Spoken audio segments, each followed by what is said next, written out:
Do we use gadget and software technology? Or is it the case that all this technology uses us?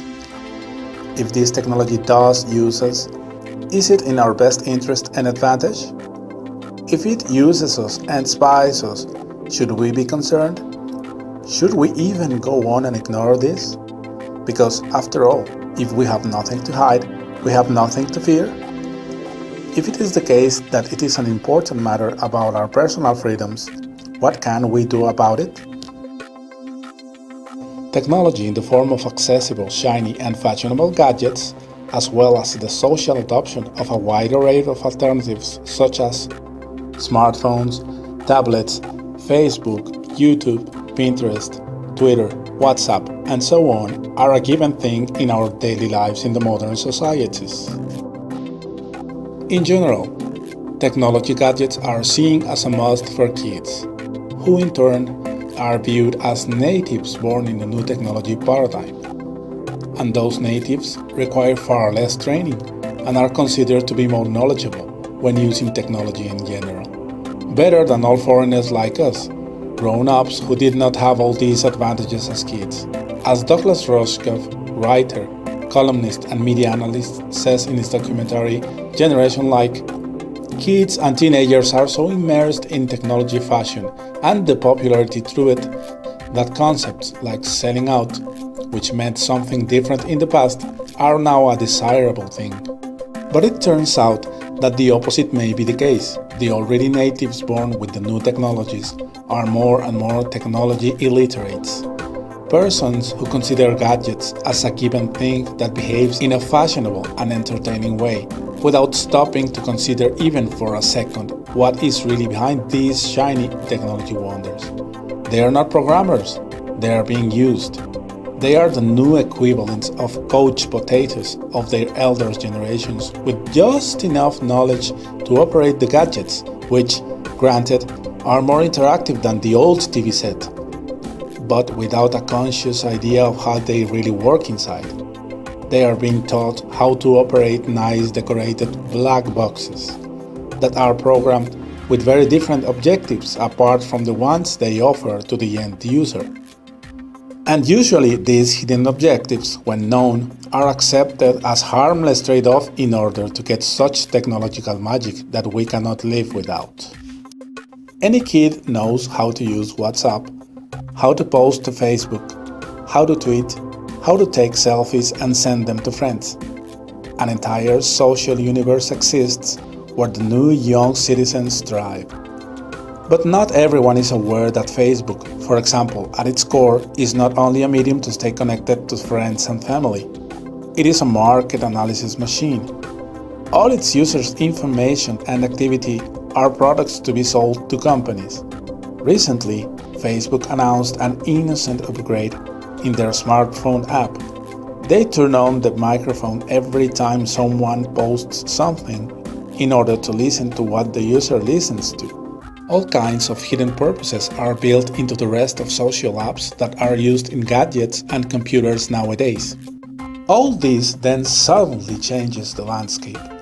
Technology is being provided in a fashionable and interesting way, but the real intentions and agenda behind it is to get a better picture of the real products to be exploited. Real people. It is no secret that corporations for decades have sought and designed many ways to study, predict, and even encourage consumers to buy their products. And new technologies are just another step in the stairway to sales consumer heaven. Social media tracks tastes, preferences, and behaviors of users.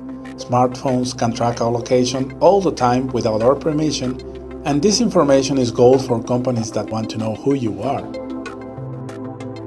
Richard Stallman, father of the Free Software Foundation, states that commercial software, and even software that costs nothing, usually is not free in the sense that it contains malicious hidden functionality that disrespects the end user. This, of course, can be extrapolated to software within gadgets. Describing the conflict further, there are arguments that see this surveillance as a positive thing, arguing that if you do not have anything to hide, then you should not fear technology that monitors you. In fact, this will encourage you to be finally honest and transparent regarding your behavior. Honestly, I find this quite alarming. Just imagine an Orwellian society where you should conform to certain dictated behaviors because your every move says where you are, who you are, and what you have at all times. This is where all this takes a rather unsuspected turn. We as people are not being respected. We are being used, and many times abused. As the recent events of NSA have warned us, we should have the right to say no to all this soft exploitation. The answers to address these problems imply involvement from common people who use this technology in their daily lives like us, and it requires awareness, peer sharing of ideas, education for young people and old alike, and demanding the right products. Let us use Internet the way it was consolidated for good, as a human right by the UN, and as a medium to freely exchange ideas. Be aware, we should not let big corporations and government become big brothers, assuming that this kind of peeking, tracking, and intrusion built into their consumer high-tech gadgets and software is always to offer better products, ensure our safety, and promote our well-being. Putting this into question will always be good for our fundamental right of freedom and respect for everyone. Use technology to educate peers. We should use the very tools of social media to become the messengers to raise awareness. Use Internet to leave the power of freedom where it belongs, the diverse people using it to create, not just consume. Formally educate new generations. We must not let our new generations become just consumers of these technology wonders. Everyone must become at some level a programmer. We must integrate this kind of discipline and thinking into education programs, so that they do not end being programmed, as Douglas Rushkoff states in his book, Program or Be Programmed. Demand the right products. We should become active in demanding products that respect us. And if they do not, take the matter in our own hands and produce our own pieces of technology supported by everyone, as is the case with free software or the GNU public license.